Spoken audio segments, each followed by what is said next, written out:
Apologizing for who you are is a way that we hide. And this one, you guys, I think I'm already stepping on some toes, but here's one that might get you. A way that we hide is constantly preparing instead of stepping out and doing.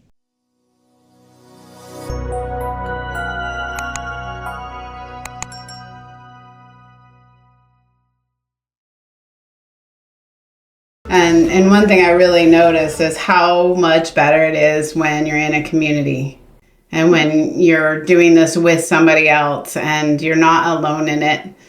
And that is such a gift. And even in the conference I was at, we had certain rooms it was UHP, it was the women's rooms. And it was cool because we have an identity around that. We are this, right? So in here, we are unshakable leaders. And if we can take hold and walk in that identity and do it together, there is no limits on us and how we can grow and how we can show up. And so me and my hubby were having fun on our sunrise walk today, implementing some of the things we've been learning. And so what I really felt, and not surprisingly, Amber's really felt, we're agreeing again. Me and her agree a lot. It's actually really crazy. It's actually like my daughter and I, Micaiah, we'll say the same thing at the same time. Then we'll look at each other. We'll make the same face and the same. And I'm like, we are so alike. And we'll start laughing because then we'll do the next thing. And then we'll laugh together. And it's a whole... Amber's kind of like that with me. I looked at what she was wanting to lead last week, and I'm like, that's exactly the direction I was feeling we needed to go, is say, how can we wrap up this year really strong and start this next year even stronger? And what blanks need to be filled in before then? So Amber had some stuff on her heart, so I'm going to let her roll with it this week, and it's going to be fun, and I get to just be a participant, which I love. So, Amber, I'm just going to hand it over to you, girl. I'm excited to hear what you have for us today. All right. I am excited for today, too. Also, listen for the nod to your favorite Disney princess. That's all I'm going to say. But it's coming. Maybe not your favorite, but Disney's favorite princess. We'll see who figures out who that is. Oh, so welcome today. We're so excited to be with you. I just want to dive straight into something that's actually been rising in our community, and you might have seen this theme, especially through the chat. Miss Lydia has said it a few times over the last week or so. This idea of no more hiding, no more playing small, no more showing up to life half present, half available, half truthful, half there. You see, hiding isn't disappearing. When somebody hides, they're actually shrinking. Think about hide and seek, right? The kid didn't disappear, but they conformed and contorted themselves into this tiny little space so nobody would find them. And as a kid, and it's fun to be found, and there's laughter and running and tag and all of the things. But as an adult, we learn different ways to shrink. We learn different ways to hide. Often we pick up on this belief that if we want to belong, we actually have to shrink. Go ahead and think about that for a minute. Has that been your experience? I know it has been for me. But true belonging actually invites us and allows us and encourages us to expand, to take up space, to be all we were meant to be, and to find acceptance and love and a place to shine. So hiding is withholding the strongest, most beautiful, most unique parts of yourself. Why? Because somewhere along the way, you learned it was safer. Safer to dial down, safer to perform instead of being fully present, safer to disconnect instead of risk being seen. But hiding is expensive. It costs energy. It costs connection. And eventually, it starts to cost you your future. Now, hiding has 100 different disguises, and they're not always obvious, especially when it's our go-to. Have you ever noticed that? When it's familiar to you, you can't always figure it out. Well, this is just how it is. This is what we do. This is how I am. This is my personality, right? So some of the ways that hiding comes up in our lives, it can look like deflecting compliments. Anybody ever done that? Someone says you look great, and you're like, well, my favorite deflection is, oh, this was a shirt from the Goodwill for $3. They don't care. Nobody cares. But that's a way that I deflect a compliment. Another way we can hide is minimizing our talents. Maybe you're really good at something, but you're afraid to show up and be good at it. You might also stay quiet when something in you wants to speak up. That feeling of like, oh, I gotta say this. But when we stay quiet, instead of sharing, we're hiding. Also, apologizing for who you are. Big difference than apologizing for what you've done or a mistake that you've made. Apologizing for who you are is a way that we hide. And this one, you guys, I think I'm already stepping on some toes, but here's one that might get you. A way that we hide is constantly preparing instead of stepping out and doing. Oh, someone's feeling that, right? When we can stay in the constant cycle of preparation instead of stepping out and doing and becoming, that's the way we hide. Here's the thing about hiding, you guys. It often feels, and this is one of those feelings that lie to you, right? We have to distinguish sometimes those emotions because we want to be in our heart and we want to feel that's where life and energy is. But sometimes these feelings actually lie to us. And I think they're actually thoughts that we disguise as feelings because it feels safer to be like, well, I feel like. If you feel like something, you probably actually think it. And you just need to say, I think. Because then we can get into your heart and you can really feel it. So, but hiding can often feel responsible or humble or like I'm keeping the peace. I'm holding it all together. I'm doing what I need to do. But it's actually what disconnects you from your own life. And so I want you to think just for a moment, and maybe if you have a journal or a paper, or if you're brave and want to throw it in the chat, where have you been shrinking lately without realizing? Is there an area in your life? Is there a relationship? Is there a dream or a hope that you have that you are hiding? Got to realize it. So here's the thing, you guys. We don't hide because we're weak. Actually, hiding takes an incredible amount of strength and energy, which is why it costs us so much. It eats up our capacity because of the amount of energy that it takes. But we hide because once upon a time, hiding worked. It protected you. It reduced fallout. It helped you to survive the things that weren't safe. And the problem is this, though, when the seasons change, your survival strategies don't adjust. They then become cages. Let me say that again. When the seasons change and your survival strategies don't adjust, they become cages, caging you in. So ask yourself, what used to protect you that now limits you? Again, the awareness. We're not going to know we're hiding unless we bring it out into the light. What are you afraid of is going to happen if you show up fully? What's the worst possible scenario? And how much control do you have over that scenario, realistically? What are the things that you can manage and change? Likely there's some. If you're hiding, there's probably some things that you can manage when you step out, some things that you can take charge of.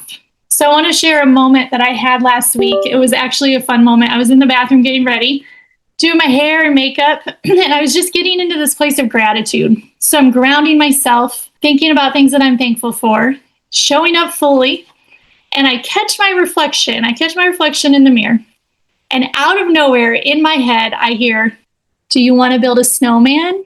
And I laughed out loud because Frozen, Disney's favorite princess, right, Elsa? Oh, so my mind wanted to go to when they're adults, when Anna and Elsa are adults, if you're familiar with the movie. And Anna's knocking at the door. "Come on, let's connect. I need to play with you. I want to connect." And Elsa's like, "No, not connecting. I'm hiding." And I knew that wasn't the scene. That's not why I thought that. I didn't have that for that scene of closed doors.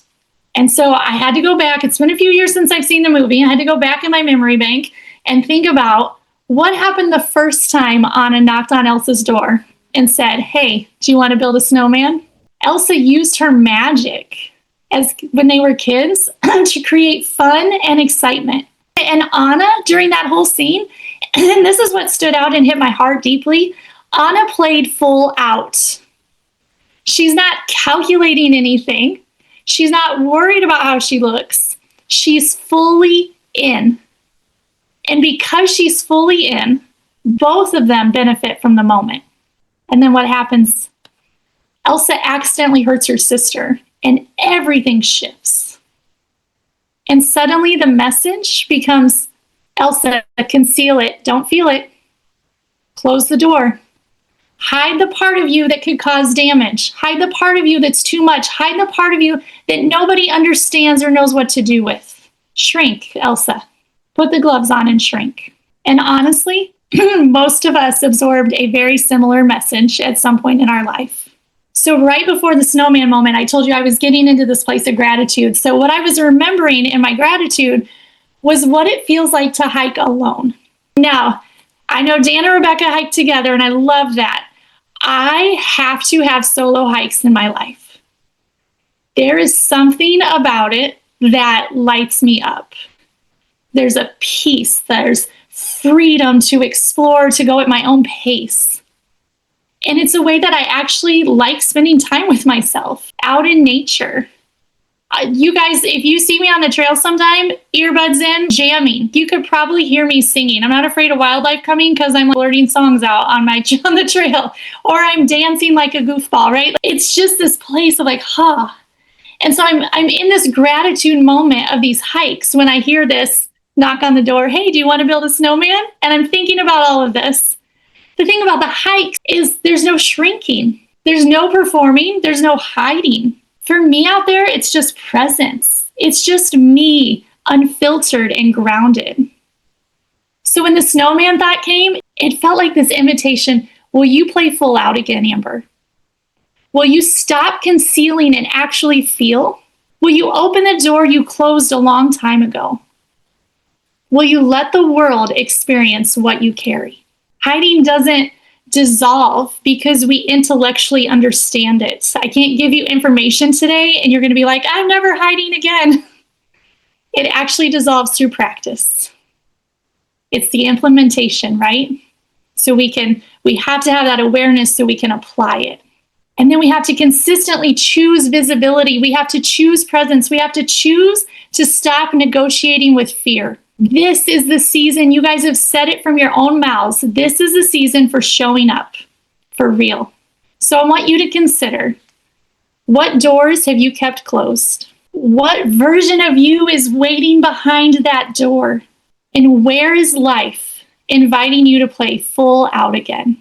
So what we're going to do, we're going to get ready to head to breakout rooms. I've got some questions that you guys can talk through.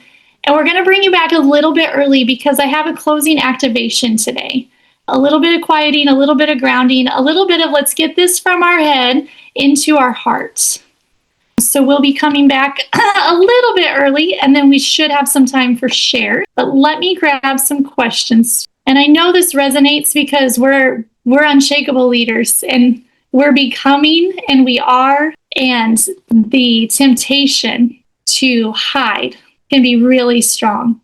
But that is not the year we're going to have going into 6. We are going to play full out this year as a community, as individuals, and it's going to be beautiful and amazing.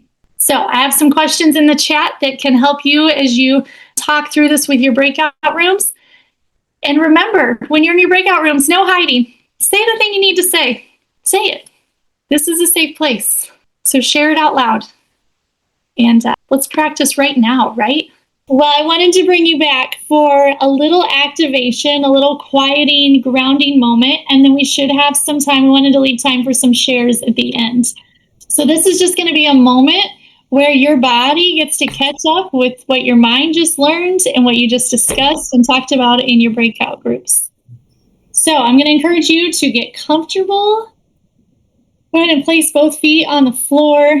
Let your shoulders soften. Maybe roll them out. Take in a slow breath and exhale. And another nice big deep breath and exhale. Go ahead and close your eyes if you're comfortable. Just imagine for a moment that you're standing in front of a doorway. It's a door that you have kept closed for a long time. You might not even know exactly what's behind it yet. You just know that it's the part of you that hasn't had room to breathe. Maybe it's your voice. Maybe it's your power. Maybe it's your joy, your creativity. Maybe it's the version of you that doesn't shrink to make others feel comfortable. Whatever it is for you that comes to mind first, just trust that. And then I'm going to encourage you to place one hand over your heart and take another slow breath. And notice how your body responds when you even approach the doorway. notice how you respond, not to judge it, just to witness it. And now I want you to imagine that the door has a gentle light coming from underneath it. It's warm, it's steady, it's familiar. It's the light of your next season calling you forward. You do not have to rush it. You don't have to throw the door open. Just imagine yourself reaching toward the handle with curiosity instead of pressure. And take a breath as you reach towards the handle. And now internally, I want you to say these words. I'm allowed to show up. And take a breath. I'm allowed to take up space. And take a breath. I'm allowed to feel instead of hide. And take a breath. And I'm allowed to play full out again. And let that settle. Now gently imagine yourself opening that door, even if it's just an inch. Just enough for some air to move, enough for light to meet you, enough for the part of you that's been waiting to finally step forward. And notice how your body responds to that small opening. This isn't forced courage. This is actually alignment meeting readiness. And now ask yourself, what is one step, small, doable, today level practical, that reflects even a tiny opening in this door? Don't worry about the whole journey. You don't even have to think about the final transformation right now. Just the next step that matches the direction you want to go. And let that answer come to you. And again, trust whatever it is that shows up. Hold it in your awareness for a moment. Feel the weight of it. Feel the possibility in it. And when you're ready, take one final breath and tell your body, I'm stepping out of hiding. I'm showing up to my own life. This is my next season. And let it go. And take your time. But when you're ready, you can come back into the room with us.